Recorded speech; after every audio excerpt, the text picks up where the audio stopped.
Welcome back, everyone. In part one, we talked about how to read quantitative research that other people have done. And now we're going to flip it. Part two is what happens when that data is yours. We're going to walk through how to organize it, how to analyze it, and how to interpret what you find in a way that is honest and useful. By the end of this video, you should be able to take a raw data set, structure it, and clean it so it's ready to work with, and run some basic descriptive analysis like counts, percentages, and means, and then translate what you find into a clear interpretation that actually connects back to the questions you were trying to answer. And we're going to do all of that together using a real example. Before anything else, I want to give you the workflow. There are 3 stages that we're going to cover, and the order does matter. You prepare first, which means getting your data clean, labeled, and structured so that you can actually work with it. And then you analyze, which means that's when we are summarizing what's there using the right statistics. And last, we interpret, which means connecting back to what the question we were trying to answer. A lot of people want to skip that prepare part, or maybe just don't know that they can't quite skip that prepare part. I need you to resist skipping it. It is one of the most important stages of data research. Each stage here depends on the one before it. We can't do any analysis really unless we clean things well. And we can't certainly do any interpretation unless we have analyzed anything. And we can't analyze unless we clean things well. If your data is messy, your analysis will definitely reflect that. It will make things so much harder for you in the long run. And if your analysis doesn't match your research question, your interpretation will not hold up. So we're going to prepare, analyze, and interpret in that order every single time. Now, before you even think about data, you need a question. It sounds really obvious, but it's worth saying out loud because it's easy to collect data and then go looking for a question afterward. I have been a perpetrator of this many times. That type of movement leads to weak interpretations and claims that you can't really defend. Start with what you genuinely want to know. In the study that I'll be referencing throughout this video, it's the same from part 1. That question came from my work running and working in a special education teacher preparation program. I needed to know whether the mentorship experience that we were providing was actually doing something for our pre-service teachers. Did it change how they felt about membership? Did it increase their sense of readiness to teach? That question drove every decision that followed for that study. And so, what is your question? What do you genuinely want to understand about your students, your classroom, or your practice? And that's where you're going to start. Now, once you have your data set, the first thing you do is structure it. If you know me, I love a good sheet, an Excel sheet, a Google sheet. It doesn't really matter where it comes from. The application itself is not that important per se, because we can structure data in many different places. Once you have your data collected, the first thing you do is structure it. This applies whether you're working in Excel, Google Sheets, or a statistical program like R or SPSS. The rule is simple no matter what. Each row is one participant or case, and each column is one variable. There's one row per person and one cell per measurement. I'm going to share here a spreadsheet, and it's going to have some sample pretend data using the same questions from this study. Now, in this sample data, each row is one pre-service teacher. We have them create a unique ID or UID where they chose their favorite color and the size of their shoe. And then here, each column is one survey item. And so you'll see there's pre 1, 2, 3, 4, 5. They were given 5 questions in this pre-survey. If you look at the next tab over, it looks very similar, the unique ID and the post 1, 2, 3, 4, 5. So we have pre-data and post data. And these tabs down here are going to be very helpful to us as we go through. Looking at our tabs, we also see a code book. The code book is your map It tells you what each variable label means, what the scale value represents, so that will be down here, and what each survey question actually is. So what does pre-1 actually measure? What does post-1 measure? If you hand this data to someone else or come back to it in 6 months from now, this code book is generally what keeps everything from falling apart. You don't necessarily have to share the code book with anyone other than maybe your research team. So it's also a good place to just keep notes, to put reminders about things that may have been done or changed within your data. I highly recommend that you get in the habit of building one or a notes document in any case, whenever you're dealing with data. Now, data cleaning is not glamorous unless you love Excel like I do. And either way, it is non-negotiable. Before you run any type of analysis, you are going to need to look at your data carefully. You're going to want to check for blanks. You're going to want to check for values that do not make sense. As an example, a rating of 8 on a scale that only goes from 1 to 5, or a negative number where there shouldn't be one. You're going to want to make sure that your labels are consistent throughout. If some cells say yes and others say why, your software might interpret those as two very different categories or completely different categories.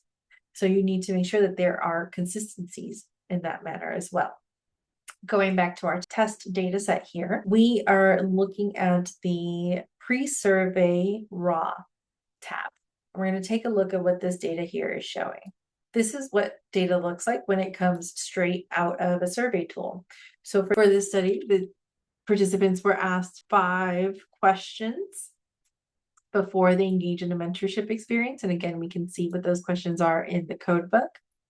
And they gave responses as text on a scale of 1 to 5, 1 being strongly disagree and 5 being strongly agree. Now, as we download it from that survey website or wherever we use to gather that information, we downloaded that raw data as text, and we can't run any statistics on words. So cleaning means that we have to convert this text into its equivalent numbers. And it's a lot easier than you'd think. We're going to do a quick find and replace, and I'll show you how to do that. But first, we're going to do a visual scan of our data. Again, we're looking for those blanks or missing responses. Things like a response that doesn't make sense.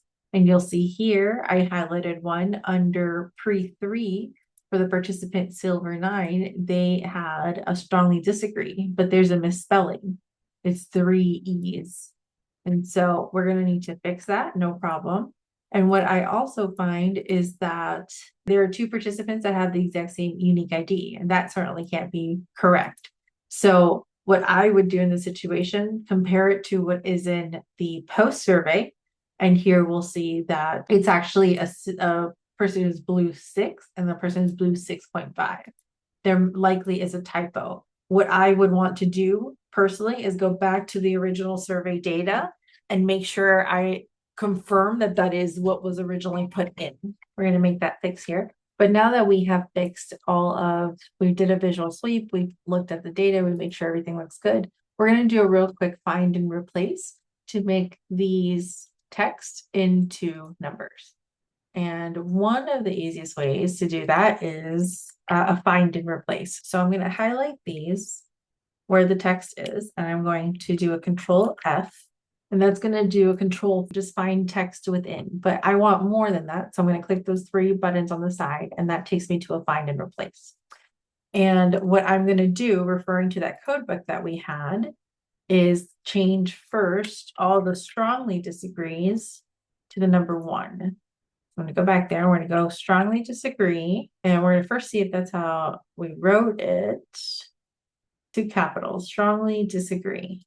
And it's going to be replaced with the number 1. And for this case, just so we don't have any other things that maybe include the word disagree, we're going to do match entire cell contents, but replace all. There was 1 strongly disagree and it got replaced with the number 1.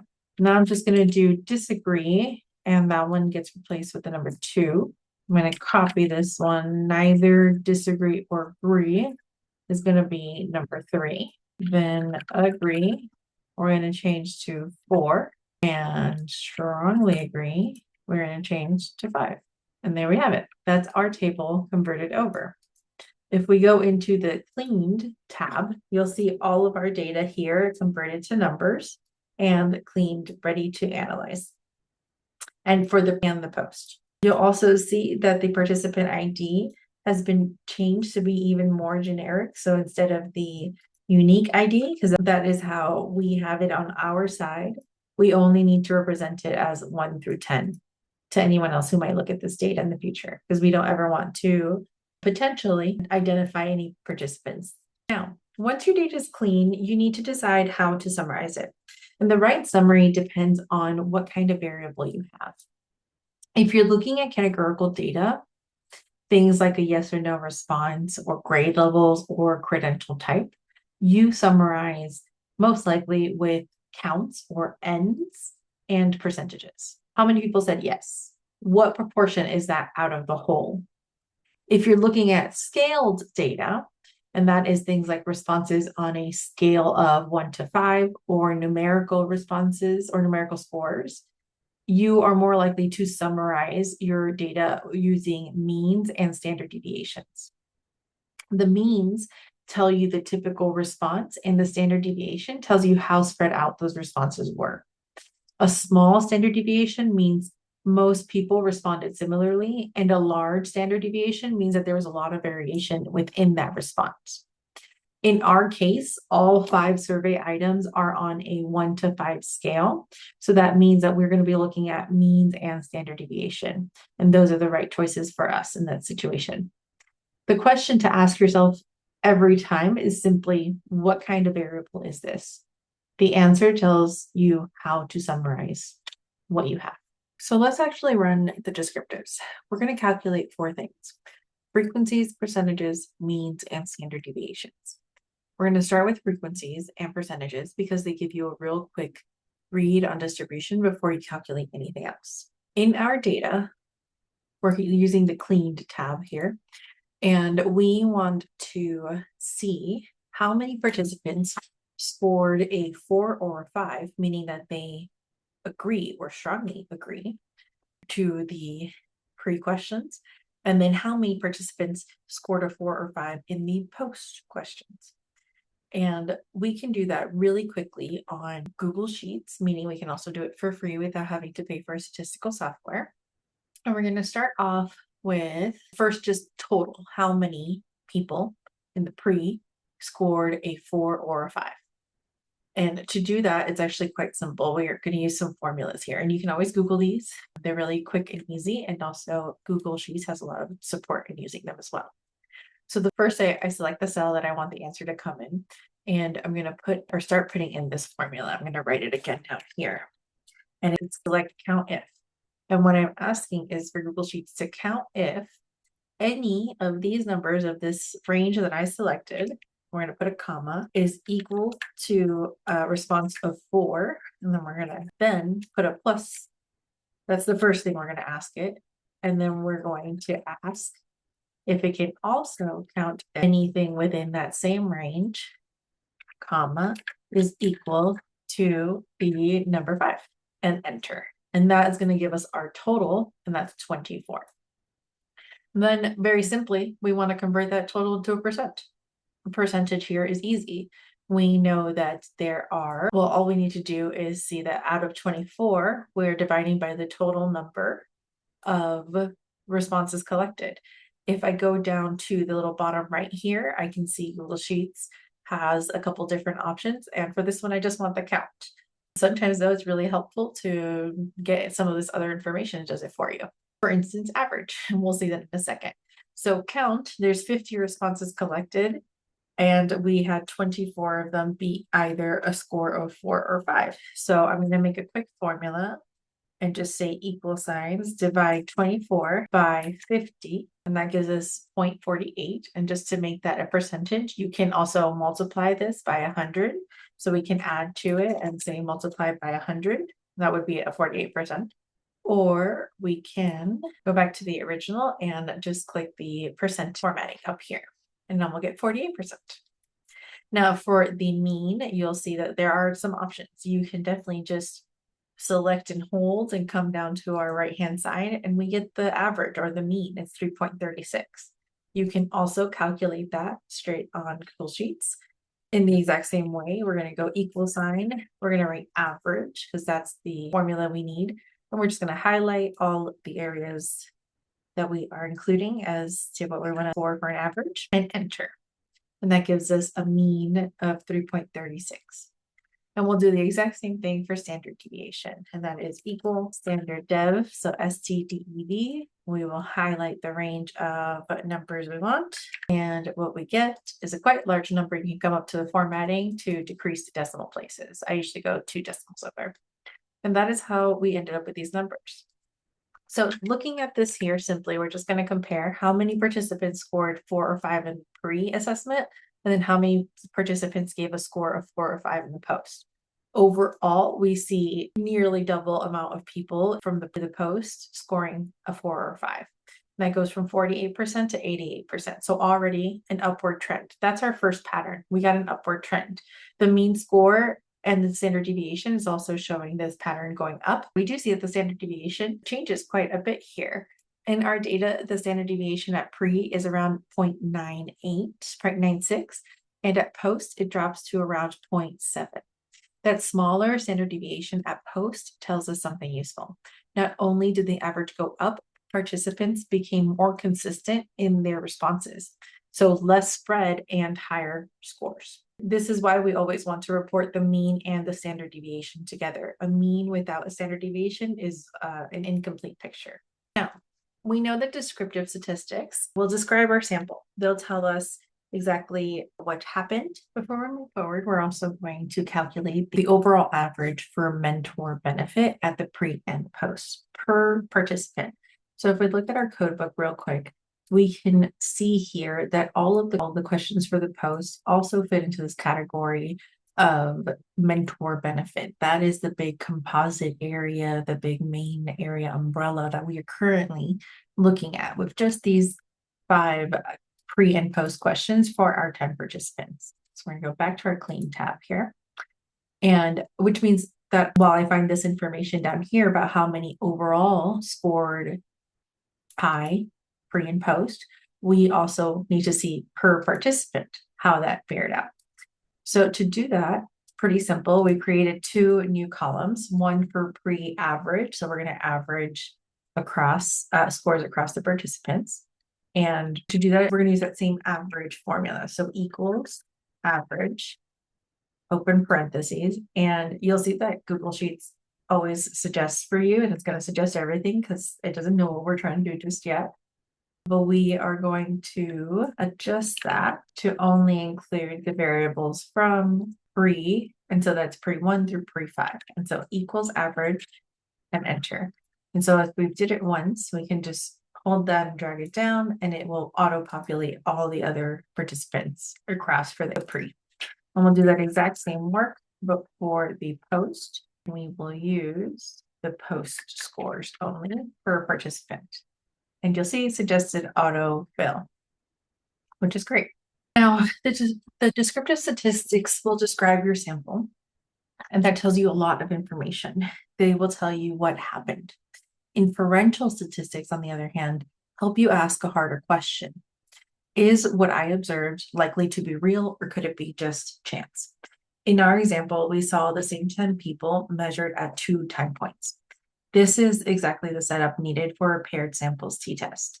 We are not comparing 2 groups. We are comparing the same group to itself before and after an experience. What that paired t-test does is calculate each person's individual score, how much their perception shift from pre to post, and then ask whether the average change we are seeing is larger than what we would expect to happen by random chance alone. With the sample of 10, that question about chance actually matters quite a bit. Small samples make it harder to reach statistical significance, even when a real shift is happening. And that is not a flaw in your question or your data, but it is a limitation that you need to name honestly in your interpretation, and you need to recognize. Now, when we run the paired t-test in Google Sheets, and I'll show you in a minute, we get back one number, and it's the p-value. That's it. So we'll talk about that p-value alongside everything we have already calculated and things that we can additionally calculate. So we already have our means and our standard deviations. Those numbers tell us the direction and the size of the shift and how consistent the responses were at each time point. The p-value that we're going to get now answers a different question. Is the difference between those two means likely to be real, or could it be due to chance? If the p-value is below 0.05, the difference is considered statistically significant. That means that there is less than a 5% chance that the gap between the pre and the post means that it happened randomly. With only 10 participants, I need to caution that we might not reach that threshold, even when we do see a meaningful shift, because again, sample size matters. If it does not cross that 0.05, that doesn't necessarily mean nothing happened. It signals that either your sample was too small to detect the difference with statistical level confidence. And that is something that we will honestly put into our interpretation and not ignore. So we're going to be looking at reading three things together. How much did the mean change? How did the spread change? And what does that p-value tell you about whether that change is likely to be real? So if we go back to our data, we're going to look at now the t-test tab.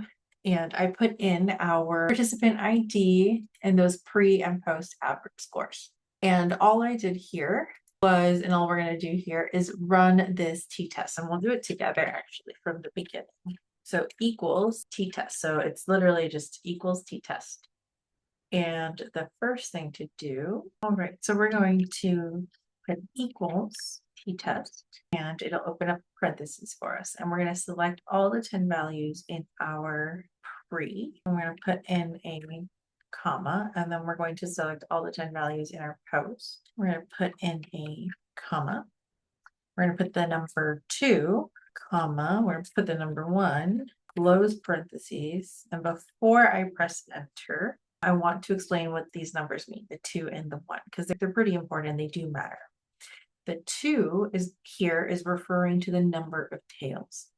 We are, in this case, using a two-tailed test. This means that we did not specify ahead of time whether the scores are going to go up and down. That wasn't part of our question. Our question was, does it do anything? So we just ask whether the scores would change. The two-tailed test is the standard choice in most education and research, unless you have a very specific directional hypothesis going in. So when in doubt, likely you are doing a two-tailed test. So 2 would be appropriate here. Next, that number 1 tells Google Sheets that this is a paired test, meaning the same people measured twice. If I put the number 2 in here instead, like that, the number 2 would be signaling that we're running an independent samples t-test, which assumes that there are 2 different groups. So it's really important here that we specify which one we are talking about, paired 1 or independent 2. Once we have that settled in, we are going to press enter. And before I do, the formula help button on Google Sheets is actually really wonderful. It will explain all of this to you if you put that little button down. And I also have linked here some full series from YouTuber on the many different tests and how to do them on Google Sheets. So I pressed enter, and what we get is a big old decimal here. But this decimal, this is our p-value. This is a p-value that we have got in here. What it is showing us, because it is far below 0.05, right? This is far below 0.05. It is telling us that the difference between the pre and the post scores, even though we only have 10 participants, is technically statistically significant.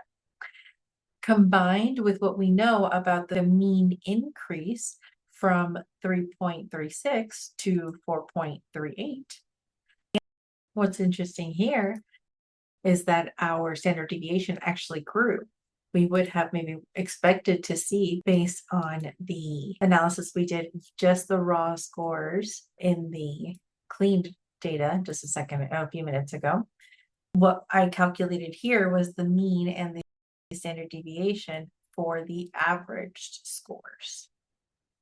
So it changed our standard deviations a bit, and it actually showed a bigger variance when we're looking through averages. So all this information combined, our t-test, our mean, and our standard deviation, those changes from those, we have everything we need to interpret our results. And now we get to the point of interpretation. And this is where a lot of people will either overclaim or underclaim. An interpretation is not just for stating the numbers, it's making meaning from them and doing it carefully with integrity. And we're going to do this by starting to go back to our original question. Using our example, my original question was, did the mentorship experience change how pre-service teachers felt about mentorship?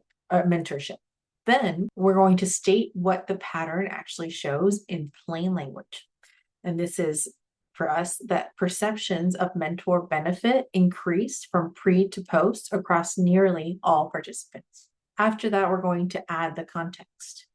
Who were these people? This is coming from 10 pre-service teachers completing student teaching placement through a teacher preparation program. What was measured? For us, it was a 5-item scale capturing perceived benefit of having a dedicated mentor teacher. And then say what you can and cannot conclude, because that is just as important as what you can. With 10 participants, we cannot generalize broadly. Without a comparison group, we cannot say the mentorship caused a shift. What we can say is that perceptions moved in a positive direction among this cohort and that the effect was large enough to be practically meaningful. Here is a structure that I believe will help whenever you have to write up or present quantitative findings. It's another type of sandwich, and this one is an interpretation sandwich. We're going to start with the claim, and that is, what patterns do you see? In our data, pre-service teachers reported higher perceptions of mentor benefit after their student teaching experience than before. Evidence. Which numbers support that? What we saw was that our mean composite goes from 3.36 to 4.38. And 9 out of 10 participants, when we're looking out here and we do a quick comparison, 9 out of 10 participants showed an individual increase in their average scores. So why might this matter? If perceptions of mentor benefit increase through experience, that suggests that mentorship structure is working in some way, and it raises useful questions and for follow-up about what specifically is driving that shift. But then we caution, again, what can we not conclude? With 10 people and no control group, we cannot generalize and we cannot establish causation. So that is claim, evidence, so what, and the caution.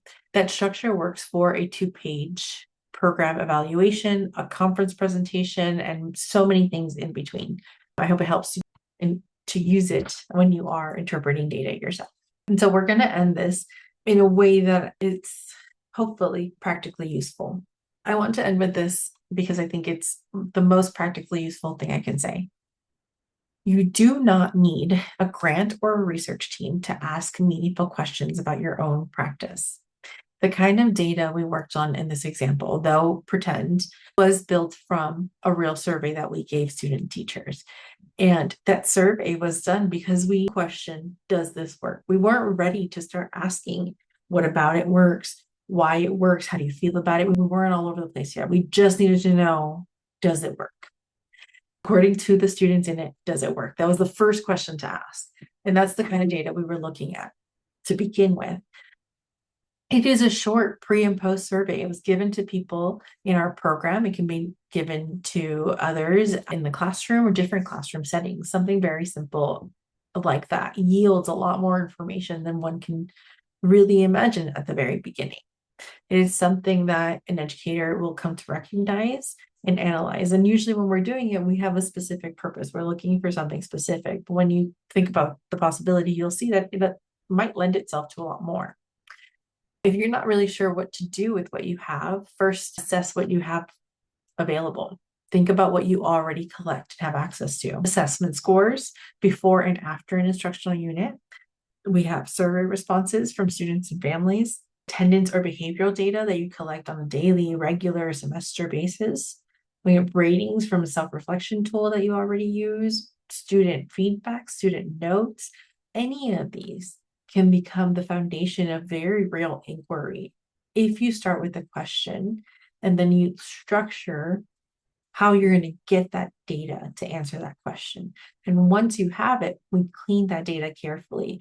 We choose the right statistics and we interpret in an honest and factual manner. The question that you care about is the starting point. The data is probably already there. It's waiting for you to